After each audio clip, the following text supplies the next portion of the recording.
నమస్తే. స్థానిక సంస్థల ఎన్నికలకు తెలంగాణ సర్కార్ అయితే సిద్ధమవుతుంది. ఇప్పటికే వరుసగా మంత్రులు కామెంట్ చేసిన నేపథ్యంలో ఇక ప్రభుత్వం కూడా అన్ని రకాల ఏర్పాట్లు చేస్తున్నట్టు కూడా అర్థమవుతుంది. స్థానిక సంస్థల ఎన్నికల నేపథ్యంలో ఆశావాహుల్లో కూడా ఒక ధైర్యం కూడా వచ్చింది. కొంతకాలంగా ఎట్టి పరిస్థితుల్లోనూ ఈసారి సర్పంచ్ కావాలి, ఎంపీటీసీ కావాలి, ఎంపీపీ కావాలి, జెడ్పీటీసీ కావాలని చాలామంది కూడా గ్రామాల్లో కలగంటున్నారు. ఈ సందర్భంలో నోటిఫికేషన్ కోసం ఎప్పుడెప్పుడైనా ఎదురు చూస్తున్నారు. ఇలాంటి సందర్భంలో ప్రభుత్వం నుండి సానుకూల స్పందన రావడంతో వాళ్ళు ఇక ఏర్పాట్లలో సిద్ధమవుతున్నారు. అంతా బాగానే ఉంది, కానీ అసలు సమస్యల రిజర్వేషన్లు ఏంటి, రిజర్వేషన్లు ఎక్కడ అమలు చేస్తారు, ఎలా అమలు చేస్తారు, ఏ సామాజిక వర్గానికి ఎలా ఇస్తారు, గ్రామంలో ఎట్లా ఉంటుంది, మండలంలో ఎట్లా ఉంటుంది అనే దానిపైన మాత్రం ప్రభుత్వం నుండి ఇంకా క్లారిటీ రాకపోవడంతో ఇది మాత్రం క్యాండిడేట్స్ మాత్రం ఒక టెన్షన్గా ఉన్నది. ఎందుకంటే 15 రోజుల్లో నోటిఫికేషన్ వచ్చే అవకాశం ఉందని జరుగుతున్న ప్రచారం నేపథ్యంలో ఉన్న పలంగా నోటిఫికేషన్ వస్తే ఏ సామాజిక వర్గానికి రిజర్వేషన్లు వస్తాయి, మరి ఉన్న పలంగా ఒకసారి రిజర్వేషన్ వచ్చిన నేపథ్యంలో అప్పటికప్పుడు ప్రచారం చేయడం, ప్రజల్లోకి వెళ్ళడం, గెలవడం సాధ్యం అవుతుందా అనే దానిపైన మాత్రం ఒక రకమైన డౌట్ అయితే క్యాండిడేట్స్లో ఉన్నది.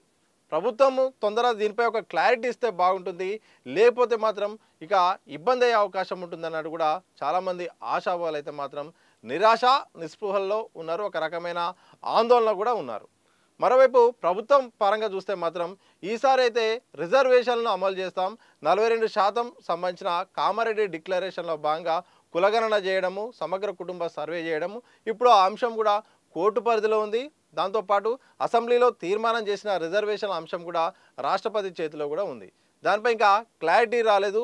ఆలోపే ఇటు ప్రభుత్వం తరపు నుండి లోకల్ బాడీ ఎన్నికలకు సిద్ధమవుతున్న నేపథ్యంలో ఇక ఎలా ఉండబోతుంది, 42% రిజర్వేషన్లు అమలు చేస్తారా, లేకపోతే గతంలో ఉన్న 23% రిజర్వేషన్లు అమలు చేస్తారా, అంతకంటే ముందు ఉన్న 34% రిజర్వేషన్లు అమలు చేస్తారా, ఈ ప్రశ్నలు అయితే మాత్రం ఇప్పుడైతే ప్రభుత్వం తరపు నుండి అయితే మాత్రం వినిపిస్తున్నాయి. ఇక అభ్యర్థులు అయితే మాత్రం వీలైనంత తొందరగా దీనిపై ఒక క్లారిటీ ఇస్తే ఇటు గ్రామాల్లో ప్రచారం చేసుకోవచ్చు, సేవా కార్యక్రమాలు చేసుకోవచ్చు, అందరూ దగ్గర అందుబాటులో ఉండొచ్చు. దానికి సంబంధించిన ఖర్చును కూడా దానికి సంబంధించిన ఆర్థిక మూలాన్ని కూడా సిద్ధం చేసుకోవచ్చు అని కూడా ఇటు చాలామంది పోటీ కోసము ఆశపడుతున్న అభ్యర్థులు అయితే మాత్రం ఎదురు చూస్తున్నారు.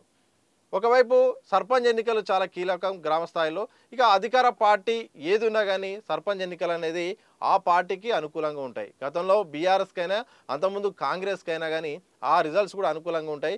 ఎంత వ్యతిరేకత ఉన్నప్పటికీ కూడా పార్టీ గుర్తుతో సంబంధం లేకుండా జరిగే ఎన్నికల కారణంగా ఇటు గెలిచిన అభ్యర్థికి ఆటోమేటిక్గా వేరే పార్టీ బలపరిచిన కానీ ఆ తర్వాత అందరూ కూడా అధికార పార్టీ వైపే జరుగుతున్న మద్దతు ఇస్తున్న నేపథ్యం అయితే కనిపిస్తూ ఉంది. ఆ తర్వాత ఇటు ఎంపీటీసీ జెడ్పీటీసీ ఎన్నికలు కూడా ఉన్నాయి. అవి పార్టీ పరంగా జరిగే ఎన్నికలు అయినప్పటికీ వాటిపైన మాత్రం కూడా కాస్త ప్రభావం ఉంటుంది, ప్రభుత్వ వ్యతిరేకత ప్రభావం ఉంటుంది.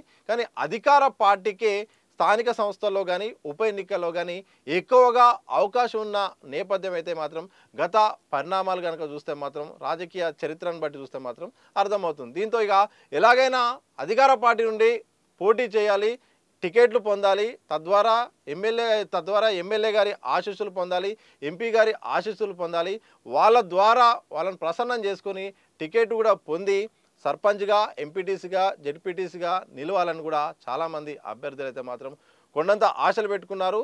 ఆ ప్రయత్నాలు కూడా జరుగుతున్నాయి. ప్రసన్నం చేసుకోవడానికి కూడా ఇప్పటికే వాళ్ళ ప్రయత్నాలు కూడా చేస్తున్నారు. ఇటువైపు అగ్రనేతల్ని కలుస్తూ టికెట్ల కోసం ప్రయత్నం చేస్తున్నారు. అటు గ్రామ స్థాయిలో అందుబాటులో ఉంటూ కూడా సేవా కార్యక్రమాలు చేసుకుంటూ కూడా నేను బరిలో ఉండబోతున్నాను అనే సంకేతాన్ని కూడా ఇవ్వబోతున్నారు. ఇక్కడి వరకు బాగానే ఉంది, కానీ రిజర్వేషన్లు ఎట్లా ఉండబోతున్నాయి, గ్రామాల్లో కానీ మండలాల్లో కానీ ఏ సామాజిక వర్గానికి రిజర్వేషన్లు అనేది ప్రభుత్వం ఇవ్వబోతుంది అనే దానిపైన ఒక క్వశ్చన్ మార్క్ ఉండడంతో అది అసలు ఆశావాహుల్ని మాత్రం కలవరపెడుతుంది. ఒకవైపు ప్రభుత్వం తరఫున ఇండైరెక్ట్గా 15 రోజుల్లో నోటిఫికేషన్ రాబోతుంది. ఇక జూలైలో వరుసగా ఎంపీటీసీ జెడ్పీటీసీ సర్పంచ్ ఎన్నికలు ఒక 10-15 రోజుల గ్యాప్తోనే ఇటు ఎంపీటీసీ జెడ్పీటీసీకి అలాగే సర్పంచ్ ఎన్నికల మధ్య తేడా ఉంటుంది.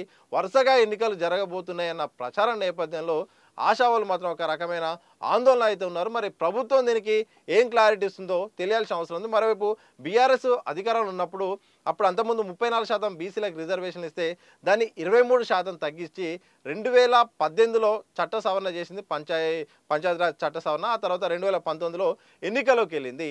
ఇలా మొత్తానికి ఈ సర్కారు మాత్రం మరి రిజర్వేషన్ల పాత్రం ఎలా ముందడుగేస్తుంది? పాత రిజర్వేషన్లనే కంటిన్యూ చేస్తుందా? లేకపోతే ఇటు 42% సంబంధించిన రిజర్వేషన్ని అమలు చేయాల్సిన బాధ్యత అయితే మాత్రం రాష్ట్ర సర్కార్పై ఉన్నది. ఇటు దేశవ్యాప్తంగా కులగణన అంశం చర్చ జరుగుతుంది.